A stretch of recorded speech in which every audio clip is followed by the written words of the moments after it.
Good morning everyone. एक बार फिर से आप जुड़ चुके हैं इंडियन हिस्ट्री चैनल के साथ, जिसमें हमने पढ़ना स्टार्ट किया था प्राचीन भारत, और प्राचीन भारत की लड़ियों को कंप्लीट करते हुए हमने संपूर्ण प्राचीन भारत आपको समझाया, जिसमें संपूर्ण प्राचीन भारत को हमने एक छोर से स्टार्ट करते हुए अंतिम छोर तक हम आपको ले गए, जिसमें हमने सारी घटनाओं को एक साथ पढ़ना स्टार्ट किया। और सारी घटनाएं हमने इस तरीके से पढ़ी कि अगर कोई भी कॉम्पिटेटिव एग्जाम में अगर किसी भी घटना से क्वेश्चन बनता है तो हम उस क्वेश्चन को जो है आसानी से कर पाए। मैंने आपको अपने लेक्चर में कोशिश करी थी कि सारी की सारी घटनाओं को मैं आपको इस तरीके से समझाऊं कि आपको तुरंत याद भी हो जाए और उसके साथ साथ आपको ऐसा लगे कि शायद बहुत डीपली पॉइंटों के साथ हमने चीजों को समझ लिया। आज अगर बात करें हमने आपसे एक धर्म के बारे में बीच में अपने लेक्चर में चर्चा कर ली थी। जिस धर्म को हमने पढ़ाया था उसका नाम था बौद्ध धर्म। बौद्ध धर्म में हमने महात्मा बुद्ध के बारे में आपको पढ़ाया कि कैसे कैसे इनका नाम महात्मा बुद्ध पड़ा होगा, कैसे कैसे इनका जन्म हुआ होगा, और जन्म की घटना को पूरा हमने आपको विस्तारित रूप से बताया कि इनकी माता महके जाते समय किस प्रकार माता ने इन्हें जो है रास्ते में जन्म दिया होगा, और रास्ते में जो जन्म दिया था वो स्थान क्या था, उस स्थान के बारे में हमने चर्चा करी। और जन्म के समय उन्हें सही से सेवाएं नहीं मिल पाई और नहीं सेवा मिलने के कारण उनका देहांत हो गया।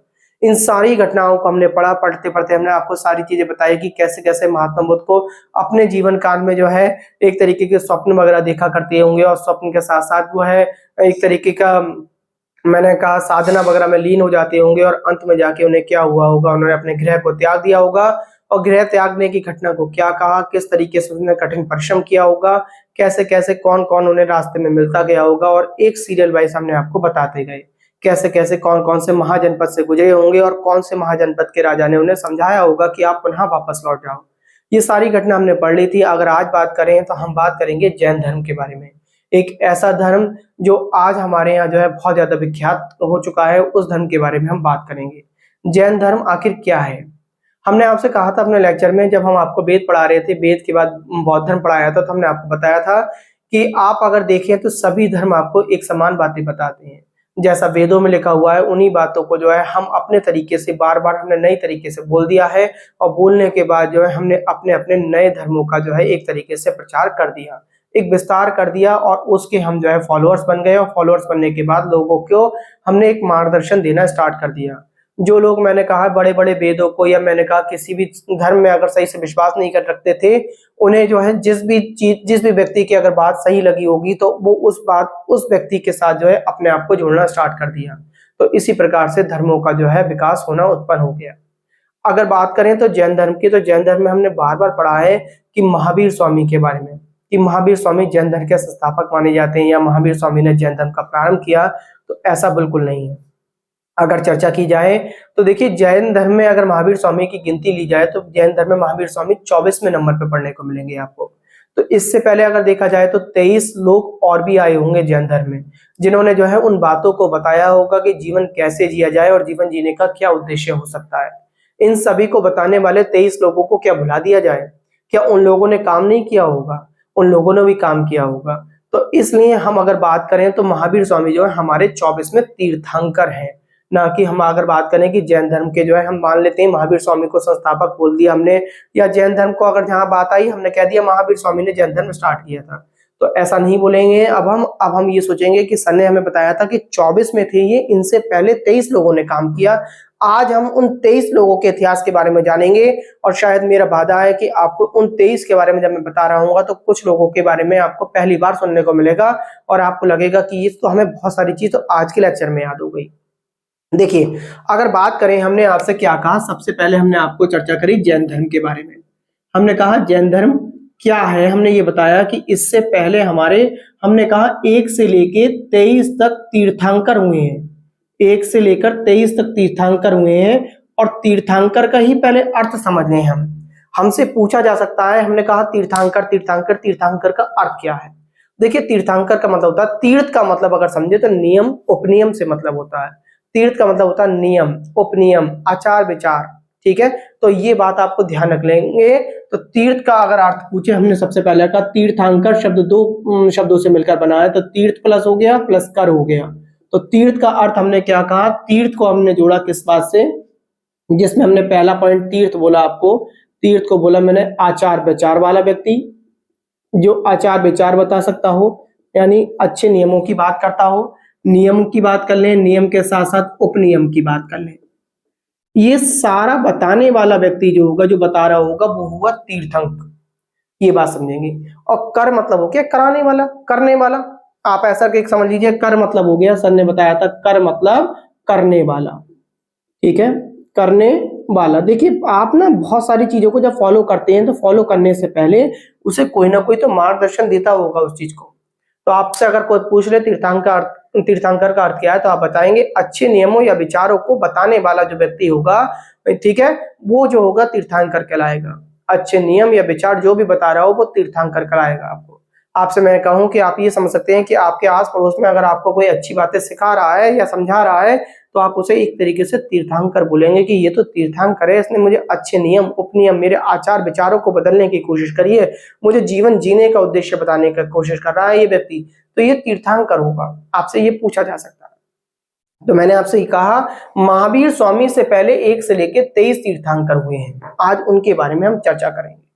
देखिए वेदों में ना केवल 2 तीर्थंकरों के बारे में बात हुई है, तो ये बात समझ लीजिए। देखिए मैंने आपसे कहा कि वेदों में सभी चीजों का ज्ञान है, वेदों में सभी चीजों का ज्ञान है। और कहीं कहीं हम ये भी बोलते हैं कि जितने भी रिसर्च वगैरह हुई है कहीं ना कहीं वेदों में वो पहले से ही लिखी हुई हैं। मगर साइंस भी कहीं कहीं वेदों को नहीं मानता।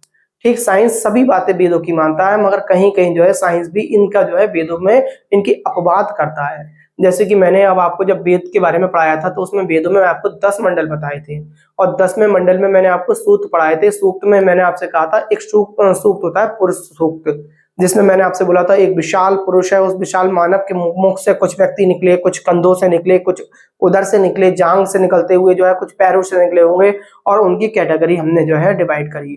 तो साइंस ये बात को नहीं मानता कि इतना कोई विशाल व्यक्ति रहा होगा और उसके विशाल व्यक्ति के मुख से इतने सारी चीजें निकली होंगी। तो आपको इस बात को ध्यान रखना। चलिए बात करते हैं हम।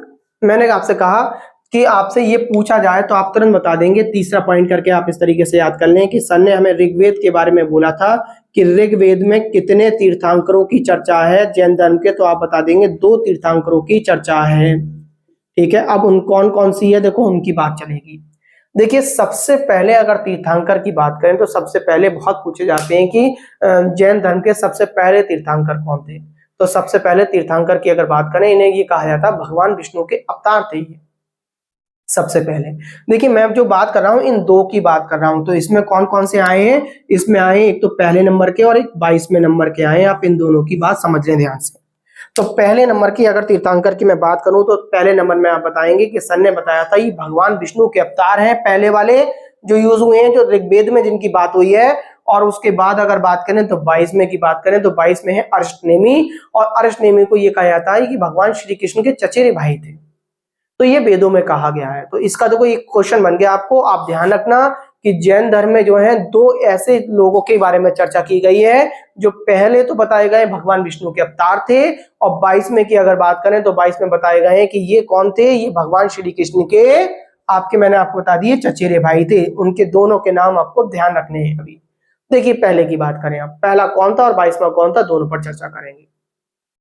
पहले का नाम था आदिनाथ। तो अगर पहला तीर्थंकर पूछ ले आपसे तो पहला तीर्थंकर आप बताएंगे। सर ने बताया था हमें पहले तीर्थंकर के बारे में हमने बात करी।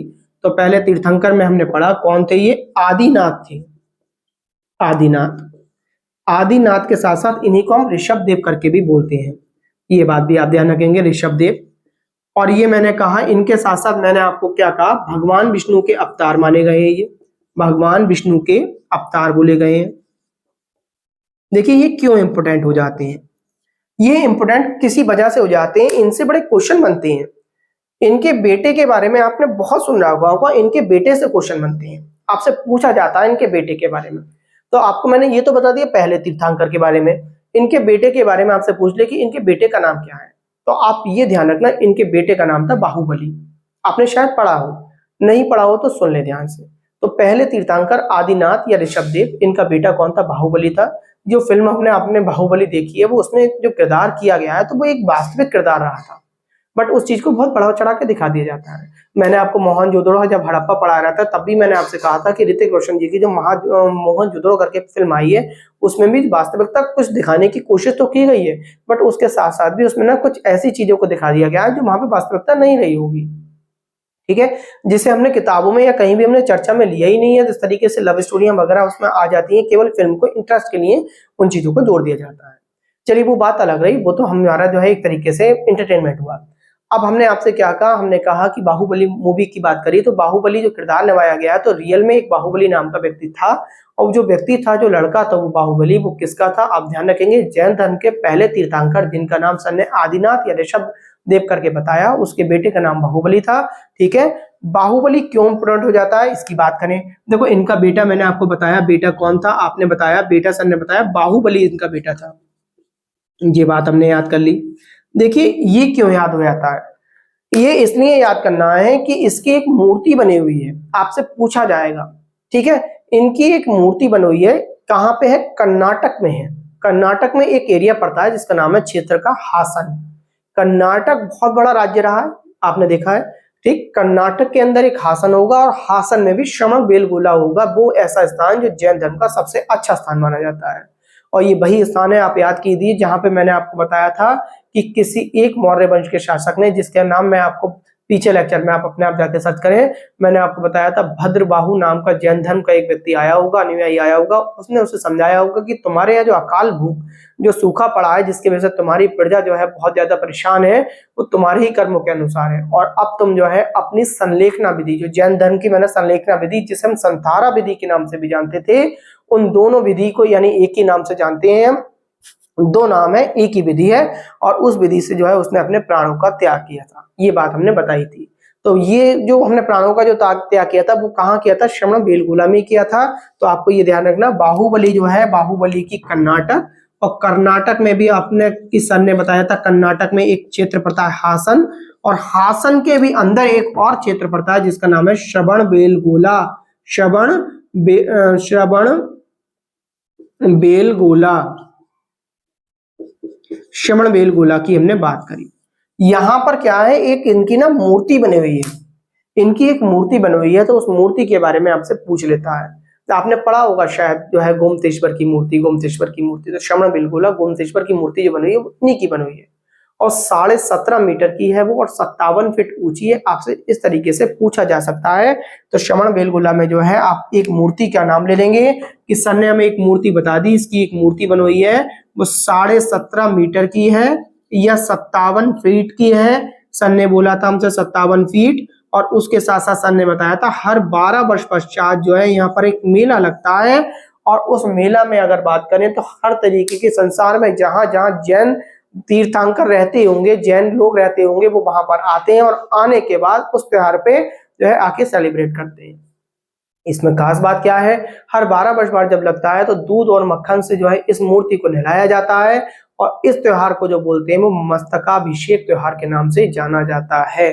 तो आप ध्यान रखना, हर 12 वर्ष बाद दूध और मक्खन, सर ने बता दिया दूध प्लस मक्खन, और दूध प्लस मक्खन के साथ में जो त्योहार मनाया गया होगा उस त्योहार का नाम बता दिया। क्या बताया हमने सर ने, मस्तकाभिषेक, मस्तकाभिषेक, मस्तकाभिषेक। आपको इस तरीके से इन बातों को भी याद कर लेंगे। देखिए क्वेश्चन कहीं से भी बन सकते हैं, कहानी के जरिए से जब पढ़ा जाए और सुना जाए तो वो क्वेश्चन हमें जल्दी याद हो जाते हैं। अब आपने क्या याद कर लिया, देखो आपने याद कर लिया कि सर ने हमारे ये बताया था कि जैन धर्म में 24 तीर्थंकर हुए हैं। 24 में से क्या है, लगभग जो है अगर बात करें 24 में से हमने शुरू के 23 के बारे में अगर चर्चा की बात करें तो 23 ने काम किया है, महावीर स्वामी ने अंत में आके काम किया। वास्तविक संस्थापक की बात करें तो महावीर स्वामी को नहीं बोला जा सकता, क्योंकि इससे पहले 23 लोगों ने भी काम किया है। 23 लोगों में से, इन 24 लोगों में से अगर गिनती करें तो 2 लोग ऐसे हैं जिनका जो है ऋग्वेद में भी नाम आया है। 2 में से सबसे पहले का नाम आया और एक 22वें का नाम आया है। पहले का क्यों आया, क्योंकि भगवान विष्णु के अवतार बोले गए, जिनका नाम आदिनाथ या ऋषभदेव बोला हमने। उसके बाद हमने क्या बोला, हमने आपसे कहा कि इसका एक बेटा था जिसका हमने नाम आदिनाथ या ऋषभदेव बोला। इनका एक बेटा था, बेटे का नाम बाहुबली था, और बाहुबली की कर्नाटक में एक मूर्ति बनी हुई है। कर्नाटक में एक एरिया क्षेत्र पड़ता है जिसका नाम हासन है, और हासन के पास में जो पड़ता है वो श्रवण बेलगोला, जो जैन धर्म का सबसे पवित्र स्थान के नाम में बोली जाती है। वहां पर इनकी एक मूर्ति बनी हुई है जिसकी हमने ऊंचाई 17.5 मीटर या 57 फीट ऊंची बताई, और इस मूर्ति की पूजा की जाती है हर 12 वर्ष पश्चात। दूध और मक्खन के साथ इसे नहलाया जाता है, और दूध और मक्खन के साथ नहलाने के साथ साथ जैन धर्म के जितने भी संसार में अनुयायी वगैरह होते होंगे वो सभी जो है अपना अपना जो है यहाँ पर आके योगदान देते हैं। उसके साथ साथ यहाँ पर उनकी पूजा की जाती है और इस त्योहार को जो मनाया जाता है उसका नाम मस्तक अभिषेक नाम त्योहार बोला जाता है। ये बात आपको क्लियर हो गई होगी। आगे की बात करेंगे। देखिए दूसरी बात करें, हम अगर बात करें तो ये बात आप ध्यान रखना, कभी कभी ना एक क्वेश्चन बनाता है, थोड़ा सा ध्यान आ गया मुझे, एक क्वेश्चन के बारे में और चर्चा करेंगे हम। वो आपसे कह देता है कि 1 से 22 तक के तीर्थंकरों को क्या बोला जाता है। तो 1 से लेके 22 तक के जो तीर्थंकर हैं उन्हें हम अनऐतिहासिक काल में पढ़ते हैं, अनऐतिहासिक इतिहास पढ़ते हैं उनका। ठीक है, 1 से 22 तक के तीर्थंकरों को हमने अनऐतिहासिक इतिहास में उन्हें जोड़ा है। क्यों जोड़ा है? क्योंकि देखिए इतिहास उसका होता है जिसके बारे में हमें पूर्ण रूप से चर्चा हो, पूर्ण रूप से पता हो। जैसे जब हमने महात्मा बुद्ध पढ़ाए थे तो हमने आपको बताया था उनका जन्म कैसे हुआ, कब हुआ, उनके पिता कौन थे, उनकी माता कौन थी। उसके साथ साथ उन्होंने ज्ञान कैसे कैसे प्राप्त किया, तपस्या की तो कितने दिन तक की, कितने वर्ष तक तपस्या की, तपस्या कहाँ प्राप्त हुई, कौन से दिन हुई, उसके बाद उनकी मोक्ष की प्राप्ति उन्हें जब हुई तो कब हुई, ये सारी बातों के हमने ज्ञान लिया। तो ऐतिहासिक वो होता है जिसके बारे में हमें पूर्ण रूप से घटना का हमें ज्ञान हो, और अनऐतिहासिक वो होता है जिसके बारे में हमने सुन तो रखा हो बट उसकी घटनाओं को हमने सही से जानकारी में ना हो हमारी। तो ये ऐतिहासिक और अनऐतिहासिक होते हैं आपके। ठीक, ध्यान रखेंगे। तो आपसे ये पूछे तो आप ध्यान रखना, सर ने बताया था, सर बोले थे कि जो है 1 से लेकर 1 से 22 तक ये किसमें, अनऐतिहासिक में जोड़े जाते हैं। आप ध्यान रखना अनऐतिहासिक है ये। आगे बढ़ेंगे और अगर बात करें इसके बाद 23 और 24 की जब बात करेंगे तो इसका मतलब सर ने कहा है कि वो जो होंगे आपके 23-24 उसका इतिहास पूरा पूरा पता होगा, वो कहाँ पैदा हुए, कैसे कैसे हुए, सारी घटनाओं की हमें ज्ञात होगा। तो ये बात हमने आपको एक बता दी है। आज मैं आपको लगभग 3 के बारे में बहुत अच्छे से ज्ञान दूंगा, जिसमें पहले वाले के बारे में मैंने आपको संपूर्ण आदिनाथ ऋषभ देव के बारे में जितना भी है आपके एग्जाम की दृष्टि से क्वेश्चन बनते होंगे वो मैंने आपको समझा दिया। इसके बाद बात करेंगे हम, इसके बाद दूसरे नंबर पे आ जाते हैं, हम बात करते हैं मल्लीनाथ की। मल्लीनाथ बहुत पूछे जाते हैं, आपको दूसरे नंबर पे हम बता रहे हैं आपको मल्लीनाथ। मल्लीनाथ क्यों पूछे जाते हैं, देखिए ध्यान से समझेंगे मल्लीनाथ के बारे में। मल्लीनाथ क्या है?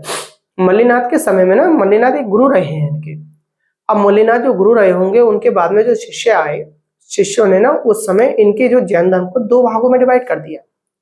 2 भागों में किसके कौन से गुरु के कारण हुए आपसे पूछा जाए तो आप बताएंगे मल्लीनाथ। पहली बात, इनके शिष्य आए, जैसे कि हमने वहां पे देखा था, वहां पे उस समय हमने पढ़ा था हीनयान और महायान महात्मा बुद्ध में, ऐसी सेम यहाँ पे जो हुआ घटना आई आपकी श्वेतांबर और दिगंबर की आई। किसकी बात आई? श्वेतांबर और दिगंबर की बात आई। 2 धर्म मतलब जैन धर्म में 2 भागों में डिवाइड हो गया मल्लीनाथ के समय में। हमने चर्चा करी किसके? मल्लीनाथ के बारे में।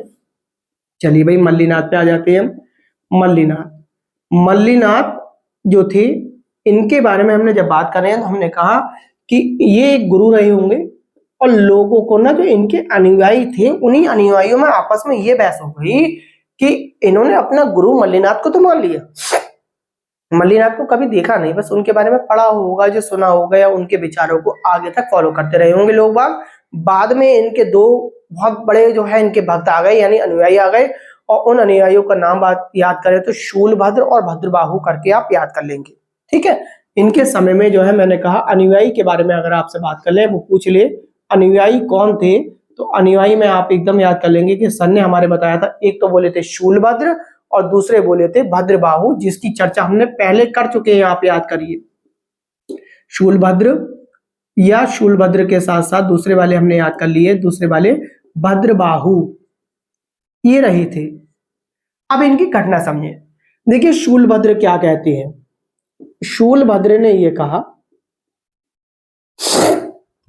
कि वस्त्र जो है वही जो है, जैसे कि हमने कहा ये श्वेत वस्त्र जो है धारण किया करते थे। जो शूलभद्र के बारे में बात कर रहे हैं ये ना, ये लोग जो थे शूलभद्र को जो जो फॉलो करते होंगे ये सब श्वेत वस्त्र जो है धारण किया करते थे। इसके साथ साथ इन्होंने जो अपना जो धर्म बनाया वो श्वेतांबर बनाया। इन्होंने कहा वस्त्र ही हमारे सब कुछ है। शूलभद्र क्या थे? इन्होंने कहा श्वेतांबर वाले हैं ये, श्वेतांबर। इसके साथ साथ मैंने कहा आपसे सफेद वस्त्र, इसका अर्थ हो गया। अब बात करें दूसरे की बात करें भद्रबाहु। भद्रबाहु ने जो है दूसरा बाला चलाया, जैसे श्वेतांबर के बाद अगर हम बात करें तो कौन सा हो गया? दिगंबर। तो दिगंबर के बारे में बात करेंगे। दिगंबर में इन्होंने ये कहा ये नग्न रहा करते थे। दिगंबर में आपको याद रखना, सन ने बताया नग्न रहा करते थे, और नग्न में ये बोला इन्होंने कि दिशाएं ही हमारे वस्त्र हैं, दिशाएं ही हमारे वस्त्र हैं। तो आपसे ये पूछा जा सकता है कि कौन से धर्म के लोगों ने ये कहा है कि दिशाएं ही हमारे वस्त्र हैं, या किस व्यक्ति ने कहा है? तो आप ध्यान रखना, भद्रबाहु ने कहा था ये कि दिशाएं हमारे वस्त्र हैं, और ये नग्न रहा करते थे। नग्न कौन लोग रहते हैं? दिगंबर वाले धर्म के लोग जो है, जैन धर्म में जो दिगंबर को फॉलो करते हैं वो नग्न रहते हैं, और जो श्वेतांबर को फॉलो करते हैं वो जो है आपके सफेद रंग के वस्त्र पहनते हैं। तो आपने एक मल्लीनाथ के बारे में जाना, एक आदिनाथ या ऋषभदेव के बारे में जान लिया। इसके बाद 22वें की बात करते हैं, ठीक है? आपसे 22वें पूछे जाते हैं। चलिए 22वें हो गए, ये 19वें थे बेटा। अब 22वें की चर्चा करें। देखो 22वें का नाम है अरिस्टनेमी सॉरी, अरिस्टनेमी। इनके बारे में हमें ज्यादा तो नहीं मालूम। इनके बारे में जो ऋग्वेद से हमने ज्ञान प्राप्त हुआ, ऋग्वेद से हमें ये प्राप्त हुआ कि ये भगवान श्री कृष्ण के चचेरे भाई थे। ये चचेरे भाई, भगवान श्री कृष्ण के चचेरे भाई हैं। तो इसका मतलब ये भी एक आपके इनका जो कुल हो गया, एक जो है सनातन धर्म की तरफ को ही जो बढ़ गए हमारे, हमने अगर देखे तो। मैंने कहा उसी धर्म में से निकल के अन्य धर्म बने, जो वेद वगैरह हमने देखे। वेदों में भी हमने देखा होगा भगवान श्री कृष्ण के बारे में कहीं ना कहीं, तो हम उसी बात को चर्चा कर रहे हैं। तो ये अरिष्टनेमी जो 22 में है आपके, ये किसके हैं? ये हो गए आपके भगवान श्री कृष्ण के चचेरे भाई हैं। तो इनके बारे में केवल यही चर्चा आएगी। आपसे ये पूछा जा सकता है कि जो है कौन से तीर्थंकर की चर्चा जो है ऋग्वेद में की गई है, तो आप तुरंत बता देंगे ऋग्वेद में चर्चा करने वाले कौन से हैं। पहले और 22वें है। पहले के बारे में सर ने पूरी डिटेल बता दी, और 22वें के बारे में बता दिया। इनका नाम अरिष्टनेमी है, और अरिष्टनेमी के साथ साथ ही भगवान श्री कृष्ण के चचेरे भाई हैं। इसके बाद बहुत इंपॉर्टेंट हो जाती है आपके 23वें। आपको पहले मालूम पड़ गए, 19 में मालूम पड़ गए, 19 के साथ साथ मैंने कहा आपको 22 में मालूम पड़ गए, और 22 के साथ साथ आप 23 में बहुत इंपॉर्टेंट हो जाते हैं। ध्यान से समझना। देखिए 23वें के बारे में अगर हम बात करें तो इनका नाम था पार्श्वनाथ। याद कीजिए, हमने आपको महाजनपद पढ़ाए थे, चित्र बना के पढ़ाए थे, और पूरी पूरी कहानियां समझाई थी महाजनपद की। तो महाजनपद की अगर बात की जाए, देखिए पार्श्वनाथ की, तो इनका जन्म जो है बेटा काशी में हुआ था। कहाँ हुआ था? काशी में। काशी एक महाजनपद था, मैंने आपको बताया था। उसके जो राजा थे अग्रसेन थे। अग्रसेन के पुत्र जो थे वो ये थे आपकी कौन? पार्श्वनाथ। तो पार्श्वनाथ के पिता का नाम पूछ ले तो आप बता देंगे पार्श्वनाथ के पिता कौन थे? अग्रसेन थे। और अग्रसेन कहाँ के राजा थे? काशी महाजनपद के थे। इसका मतलब क्या हो गया? पार्श्वनाथ का जन्म स्थान कहाँ है आपका? काशी में है। ठीक, तो आप ध्यान रखेंगे। इनके जो है पिता की अगर बात करी जाए तो पिता हमने बता दिए कौन थे? अग्रसेन थे। अग्रसेन के साथ साथ मैंने आपको बता दिया, अगर आपसे कहा जाए जन्म कहाँ हुआ है तो जन्म बता देंगे आप काशी में हुआ है, सर ने बताया। ठीक है, काशी के राजा के यहाँ जन्म हुआ है। मगर जब काशी के राजा के यहाँ होंगे ना, ये बड़े बेचैन रहा करते थे, बड़े बेचैन रहा करते थे। ये भी जैसे हमने महात्मा बुद्ध के बारे में पढ़ा था, जीवन के उद्देश्यों को जानने के लिए वो भी बहुत बेचैन रहा करते थे। तो ये बड़ा बेचैन रहा करते थे। तो जब बेचैन रहा करते होंगे ना, इन्होंने अपने बड़े भाई से कहा, कि इन्होंने पार्श्वनाथ ने बड़े भाई से कहा कि मुझे ना जीवन में कुछ भी आनंद नहीं आ रहा, मैं जानना चाहता हूँ उनकी जीवन है क्या, मुझे जीवन को जानने के उद्देश्य जो है अपने जो है इस राजपाट को छोड़ना पड़ेगा। तो इन्होंने अपने बड़े भाई की अनुमति से आपसे पूछा जा सकता है कि कौन से जो है तीर्थंकर ने अपने बड़े भाई की अनुमति लेने के बाद अपना जो है महल को छोड़ा है? तो वो पार्श्वनाथ थे। पार्श्वनाथ कहाँ के थे? काशी के थे। काशी में जन्म हुआ था। इनके पिता का नाम अग्रसेन था। ठीक है, जीवन से ये खुश नहीं थे। जीवन को जानने के उद्देश्य से इन्होंने जो अपने महल का, अपने घर का त्याग कर दिया, और घर के त्याग करने के बाद ये कहाँ पहुंचे? आपसे ये पूछा जाए तो ये ध्यान रखना, सन ने बताया था संवेद पर्वत पहुंचे। ये संवेद पर्वत पहुंचे, और संवेद पर्वत पे पहुंचने के बाद इन्होंने तपस्या की है। क्या की? इन्होंने तपस्या की। अब आपसे ये पूछेगा तपस्या के बारे में। देखिए तपस्या के बारे में आपसे पूछता है कि कितने दिन तक तपस्या की? तो 83 दिन तक इन्होंने तपस्या की। ये कहा जाता है, ये किताबें बताती हैं, मैं नहीं बताता, किताबें ये बताती हैं, हमें ये ज्ञान देती हैं कि लगभग इन्होंने 83 दिन तक तपस्या की। 83 दिन तक तपस्या की, वो भी भूखे प्यासे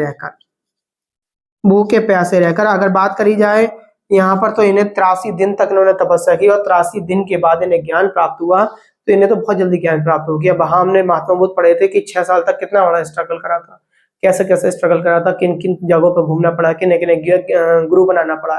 तो इन्होंने 83 दिन तक भूखे प्यासे रहकर जो है तपस्या की, और तपस्या करने के बाद इन्हें ज्ञान प्राप्त हुआ। ज्ञान प्राप्त होने के बाद इन्होंने भी वही 4 बातें बताई जो वेदों में, वेदों के साथ साथ महात्मा बुद्ध ने, और महात्मा बुद्ध के बाद इन्होंने बताई बातें, सबने वही बताई। उसके बाद अभी एक इस्लाम धर्म के बारे में जब हम आएंगे तो वहां भी अगर देखें तो वहां पर भी यही बात बताई गई है, सभी जगह एक ही बात बताई गई है जो वेदों का ही एक रूप है। मैं आपसे पहले भी चर्चा कर चुका हूं। तो 4 बातें क्या हैं आपसे पूछी जा सकती हैं। पहली आपसे पूछी जाएगी, दूसरी पूछी जाएगी, तीसरी, चौथी, या आपसे ये पूछा जाएगा इन 4 बातों को किसने बताया है। तो पहली बताई सत्य है, पहली हो गई सत्य, दूसरी हो गई आपकी अहिंसा। देखिए सत्य सभी ने बताया कि सत्य बोलना है, सत्य का ही साथ देना है। दूसरी अहिंसा, अहिंसा यानी आपको हिंसा नहीं करनी है, मारपीट नहीं करनी है। तीसरी असत्य, असत्य का मतलब होता है चोरी ना करें आप। और चौथी का मतलब है आपका अपरिग्रह, आपसे पूछी गई है अपरिग्रह। अपरिग्रह का मतलब है फालतू चीजों का संचय न करें, जिस चीज की आवश्यकता है आप उसी चीज को रखें, और जिसकी आवश्यकता नहीं है वो जिस किसी को जो है उसकी आवश्यकता हो उसे दे दें। आप अपने फालतू चीजों का स्टोर न करें। तो आज हमने 1 से लेकर 23 के बारे में बहुत अच्छे से डिटेल समझी। वाकई में हमने ये समझा कि जैन धर्म क्या है और कैसे कैसे तीर्थंकर का अर्थ होता है, उन्होंने क्या, हमारा किस उद्देश्य से जैन धर्म आया होगा। कल को हम बात करेंगे 24वें महावीर के बारे में, कैसे कैसे इनका जन्म हुआ है, और इनके पूरे परिवार का एक स्ट्रक्चर देखेंगे, क्योंकि इनके परिवार के स्ट्रक्चर से हम बड़े कंफ्यूज हो जाते हैं, आगे जाके बड़ी कहानियां बनेंगी इनसे। तो ये बात ध्यान रखेंगे आप, आपको इतने सारी चीजें याद कर लेनी है, अपने नोट्स बना लेने हैं। आज की वीडियो में केवल इतना ही। धन्यवाद।